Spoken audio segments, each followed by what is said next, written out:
Hello friends, welcome to electrician engineer knowledge.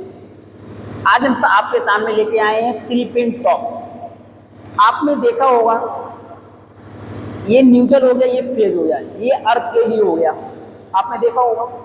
मगर कई लोगों के ये डाउट रहते हैं ये प्लग मोटा क्यों रहता, इसका ऊपर वाला जो लैग होता है वो मोटा और इन दोनों के अपेक्षा लंबा क्यों होता।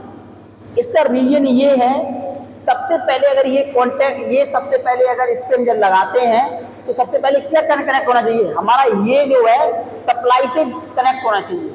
ठीक, इसका रीजन मोटा, इसका जो लेंथ है, इसका जो एरिया है वो क्यों बड़ा रखा जाता है, क्यों मोटा रखा जाता है, उसका रीजन ये है। आपने फॉर्मूला देखा होगा रजिस्टिविटी का,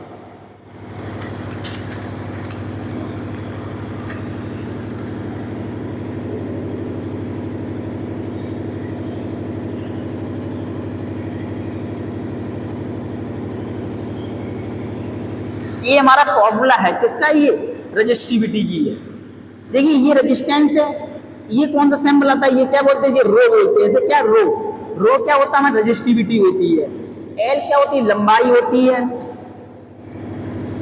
ये क्या है, हमारी चौड़ाई है, मोटाई है हमारी। ये क्या है, हमारा रेजिस्टेंस है। ये क्या है, रजिस्टिविटी है। अब देखिए हमारा जो रेजिस्टेंस किस पे डिपेंड करता है, अगर हमारी रेजिस्टेंस की वैल्यू बढ़ गई तो उसकी लंबाई बढ़ जाएगी। मेरे कहने का मतलब है, अगर ये है, अगर इसका रेजिस्टेंस बढ़ा तो इसकी लेंथ बढ़ जाएगी। ये इतना अगर वायर है, अगर इसकी रेजिस्टेंस अगर बढ़ रही है, सिर्फ अगर इसकी लेंथ बढ़ गई, इतनी लेंथ बढ़ गई, इतना से इतनी रेजिस्टेंस अलग होगी, इसकी अगर इतनी लेंथ हो गई, अगर इस वायर की इतनी लेंथ हो गई तो उसका क्या होगा, रेजिस्टेंस बढ़ जाएगा। ठीक, तो कहने का मतलब है अगर रेजिस्टेंस की वैल्यू बढ़ेगी तो लंबाई भी बढ़ जाएगी, अगर लंबाई बढ़ी तो रेजिस्टेंस की वैल्यू ऑटोमेटिक बढ़ जाएगी।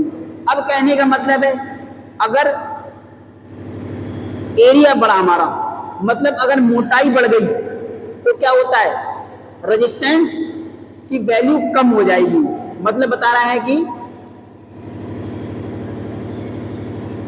अगर हमारी मोटाई बढ़ गई, जैसे हमारा इसकी जो मोटाई होती है इसकी अपेक्षा ये मोटा है, ये मोटा है, तो क्या होता है, रेजिस्टेंस क्या हो जाता है, थोड़ा कम हो जाता है। रेजिस्टेंस क्यों हो जाता है, ये डायरेक्टली इनवर्सली प्रोपोर्शनल होता है। मतलब कि रेजिस्टेंस एरिया के इनवर्सली प्रोपोर्शनल होता है और लंबाई जो लेंथ होती है रेजिस्टेंस के डायरेक्टली प्रोपोर्शनल होती है। मतलब अगर लंबाई बढ़ेगी तो रेजिस्टेंस बढ़ेगा, डायरेक्टली प्रोपोर्शनल है। मगर इसका जो एरिया संबंध है, अगर एरिया हमारा बढ़ा तो रेजिस्टेंस की वैल्यू कम हो जाएगी, मतलब इनवर्सली प्रोपोर्शनल है। इसलिए क्या करते हैं, इसका जो रेजिस्टेंस होता है कम होता है। कम होने का रीजन ये है, अगर कहीं पे शॉर्ट हो रही बीट, अगर हमारे पास कोई एक मशीन है, वो मशीन शॉर्ट हो रही होगी, अगर उसमें अर्थिंग है तो क्या हुआ, ये पहले उससे कांटेक्ट करेगा, सप्लाई से कांटेक्ट ये करेगा, इसकी रेजिस्टेंस की मात्रा कम होगी, वैल्यू कम होगी रेजिस्टेंस की, तो करंट सबसे किसमें फ्लो हो जाएगा, इसमें से। इससे जो करंट फ्लो होगा, सारा करंट कहाँ चला जाएगा, अर्थ में, जमीन में चला जाएगा, है ना।